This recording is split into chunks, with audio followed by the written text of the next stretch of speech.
देश में वाकई सिविल वॉर की स्थिति है, या राशिद अल्वी जैसे बयान दे रहे हैं, ऐसे बयानों के बाद ये हालात बन सकते हैं?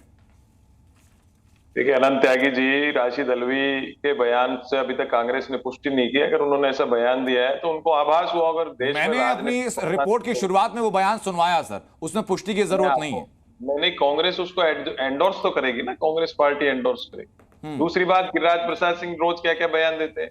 मुख्यमंत्री होके योगी आदित्यनाथ बटेंगे तो कटेंगे, फिर कहते हो साहब वो तो इस बात के लिए कह रहे हो, उस बात। संवैधानिक जो पदों पे लोग हैं उनके बयानों का आप एनालाइज करोगे तो उनके भी बयान कोई बहुत अच्छे नहीं हो रहे देश के लिए। तो जिस प्रकार से देश के अंदर आप देख रहे हो, नोटबंदी के टाइम क्या स्थिति हुई, धीरे धीरे आर्थिक स्थिति में आज वरुण जी, मैं वापस चर्चा को ट्रैक पर ले आता हूं सर। आप योगी आदित्यनाथ के बयान की बातें करें, या प्रदीप सिंह के बयान की बातें करें, आप गिरिराज सिंह के बयान की बातें करें, शहजाद पूनावाला यहां पर है, मैं जवाब उनसे लूंगा। लेकिन उसके पहले तो सवाल मैं आपसे कर रहा हूं सर कि ये क्या जिस टूलकिट की बात की जाती है कि देश को बांटने वाली एक टूलकिट है, ऐसे बयान उसी टूलकिट का हिस्सा नहीं है क्या? नहीं, उसके टूल किट के हिस्सा नहीं है। राशिद अल्वी पुराने नेता हैं, समझदार आदमी। उनको जो मैंने कहा ना, हर आदमी का अपना व्यू पॉइंट होता है। आज अपन पैनल पे इतने बैठे हैं, उनका अपना अपना व्यूज है, तो उनको लगा है इसका। तो वो देखिए, अब अनऑथराइजेशन की बात कर रहे हो आप, इलीगल कंस्ट्रक्शन है, अनऑथराइज कब्जे हैं, ये तो पूरे देश में हो रहे हैं। उसके लिए पैन इंडिया कोई एक पॉलिसी तो बनी नहीं है किसी अधिकारी पे। मैंने कितनी बार कहा, आप किसी अधिकारी जिसके टेन्योर में ऐसा हुआ, उस पे तो किसी पे आज दिन तक कोई बुलडोजर चलाना, कोई कार्रवाई हुई, उसके घर को तोड़ दिया जाता, तो ऐसा होता नहीं। और आप देखोगे, आप इसको अन्यथा ना लीजिएगा, मस्जिदों की बात नहीं कर रहा, मस्जिदें भी हो रही हैं, मंदिर भी हो रहे हैं, जगह जगह अनाधिकृत रूप से कहीं भी आना कोना जमीन सर मैं सिर्फ टूलकिट इसलिए बता रहा हूं कि एनआरसी की जब बातें होती हैं तो अलग माहौल बना दिया जाता है, तब गृह युद्ध की बात हो जाती है। सलमान अजहरी का बयान सामने आता है, उस बयान पर कार्रवाई होती है, फिर गृह युद्ध की बात कर दी जाती है। हिजबुल्लाह नसरुल्लाह पर कार्रवाई होती है, उसके समर्थन में नारेबाजी होती है, समर्थन की नारेबाजी को रोका जाए, फिर गृह युद्ध की बात हो जाती है। अवैध मस्जिद पर कार्रवाई हो तो राशिद अल्वी फिर गृह युद्ध की बात कर देते हैं। नहीं, किसी अवैध मस्जिद पे या अवैध कंस्ट्रक्शन पे कोई कार्रवाई होती तो उसमें गृह युद्ध का कहीं भी, मुझे तो नहीं लगता, मेरा व्यू तो नहीं है ऐसा। लेकिन आपने हिजबुल्लाह जो विदेशों में जो कार्रवाई होती है उसकी बात करते हो, उस पे अगर कोई बयान देता है तो वो बिल्कुल सर्वथा अनुचित है। विदेशों में क्या हो रहा है उसके बारे में हम क्या होना थे बोलने वाले, और उससे हम हमारे देश के लोगों को कोरिलेट करें, वो भी मेरी समझ से बाहर है। जय फिलिस्तीन का नारा सर इस देश की संसद के अंदर शपथ लेते हुए सांसद देते हैं। मैं आऊंगा आपके पास, लेकिन शहजाद पूनावाला, क्या राशिद अल्वी के इस बयान को क्या कांग्रेस की स्टैंप की जरूरत है कि जब राहुल गांधी या मल्लिकार्जुन खड़गे बोलने कि भैया बयान सही है तभी माना जाए? क्या राशिद अल्वी की अपनी हैसियत नहीं है उनके बयान को कांग्रेस का बयान माना जाए? देखिए वरुण जी बहुत ही सीनियर व्यक्ति है और डिबेट में ही नहीं, उनका बड़ा लंबा करियर है कांग्रेस में। उनको पता है कि कोई बयान अगर कांग्रेस का नहीं हो तो वो आकर खंडन करती है। हर बयान को एंडोर्स नहीं किया जाता, खंडन होता है अगर वो बयान अपना ना हो। और राशिद अल्वी जी की भी जो मैं बोलूँगा पेरिस्कोप है थॉट्स की, वो ईवीएम में पेजर देखते हैं हिजबुल्लाह वाला, और आज जहाँ लेबनान में भी सिविल वॉर हुआ तो सिविल वॉर देख रहे, तो उनका मन जो है वो कहीं और, शरीर यहीं पे है पर मन कहीं और ही लगा हुआ है। परंतु ये मस्जिद के नाम पर जो बीबीसी भड़काओ भाईजान कमेटी काम पर है, ये सहयोग नहीं है, ये सोचा समझा वोट बैंक का प्रयोग है। मैं आपको बताता हूं एक के बाद एक कैसे। देखिए सबसे पहले सीए के टाइम पे भी बोलते थे सिविल वॉर हो जाएगा, फिर वक्फ का कानून आया, उसका संशोधन के लिए जेपीसी में गया तो वहां पर भी एक पूरी मंडली आ गई कि अब देखो सिविल वॉर हो जाएगा, अब मस्जिद के नाम पर सिविल वॉर हो जाएगा। मस्जिद के नाम पर राशिद अल्वी जी को बताना चाहता हूं, क्योंकि भाई की पार्टी तो ये हैदराबाद से ही है, तेलंगाना में कुतुब शाही मस्जिद को डेमोलिश किया गया, 200 साल पुराना, तेलंगाना में जुलाई 2024 की खबर है, उस पर एक को शब्द नहीं बोले।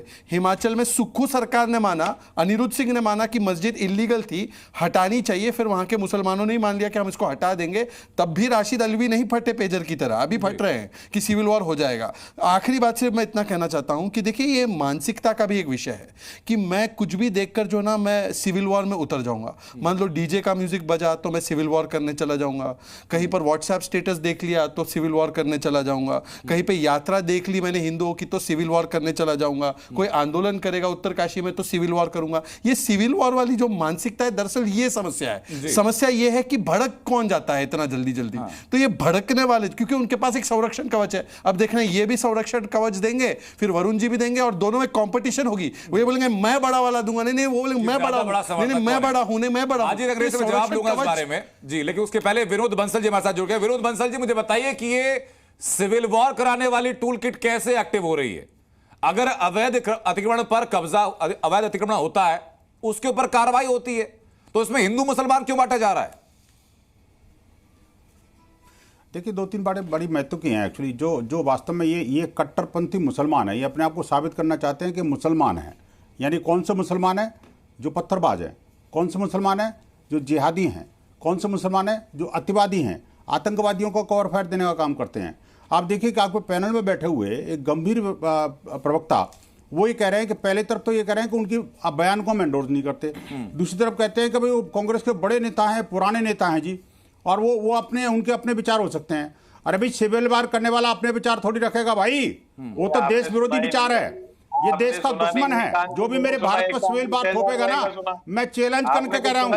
अरे पुरोहित जी, मैं चैलेंज करके कहता हूँ, आप शहजाद जी का निपटारा शहजाद जी से करिए, लेकिन भारत के अंदर सिविल वार नहीं होने देंगे। भारत के अंदर सिविल वार की सोच नहीं ले कांग्रेस। कांग्रेस का सत्यानाश हो जाएगा, याद रखना। इसको बांग्लादेश में समझना। अरे भाई साहब, ये बांग्लादेश नहीं है, ये आप ये दिमाग पर मत डालिए कि जो कुछ बांग्लादेश में जिहादियों ने कर लिया भारत में कर लोगे। आप मत सोचिए। एक सेकंड, और एक और बात करके बातें करते हैं बोल रहे हैं वरुण जी। जब मैंने आपसे बातें बोला था, सब लोगों ने सुना, एक एक करके बातें कर रहे हैं। आपको जितना खंडन करना होगा, तर्क देने होंगे, मैं आपके पास आ जाऊंगा। मैंने बोला, उसका रिपीटेशन इन्होंने किया ही नहीं। शहजाद भाई की आधे सेंटेंस ले लिए, आधे मेरे ले लिए। ऐसे वैसे डिबेट करोगे क्या? आपने जो सुना है उसको ढंग से सुनो, फिर बोलो। मैं तो बीच में बोलता नहीं। हाँ ठीक है सर। विनोद जी, अपनी बात आप पूरी कीजिए, फिर मैं चलूंगा हाजिर अंग्रेज के पास। देखिए, ये इनको थोड़ा समझना चाहिए। इनके बयान, इनकी पार्टी के नेता ने बयान दिए, वो वरिष्ठ नेता हैं, पुराने नेता हैं, और एक मजे हुए नेता हैं। वो जो बोल रहे हैं निश्चित रूप से पार्टी का बयान है भाई, कोई मना थोड़ी कर रखा है। ये जो इसको कितना ही खंडन करते रहे, दुनिया को पता है ये जिहादियों की पार्टी है, देश विरोधियों की पार्टी है, देश का बंटवारा करने वाले लोगों की पार्टी है, हिंदुओं के हत्यारों की पार्टी है। ये वो पार्टी है जिसने के 2 दर्जे का नागरिक हिंदुओं को बना कर रखा, और आज ये धमकी दे रहे हैं हमें कि भाई वहां पर जहां मुस्लिम देशों में तुम मंदिर बना सकते हो, हमारी मस्जिदों को तोड़ रहे हैं। अरे वो मुस्लिम देशों में जहां पर मंदिर बन रहे हैं ना, आप जैसे लोगों को पैर रखने के लिए परमिशन नहीं है। आप जैसे जिहादी मानसिकता के मुसलमानों को मैं लड़ रहा हूं आपके पास सर। आज ये तो भारत है। सेंट्रिक हम लोग रहेंगे, लीगलिटी के साथ रहिए।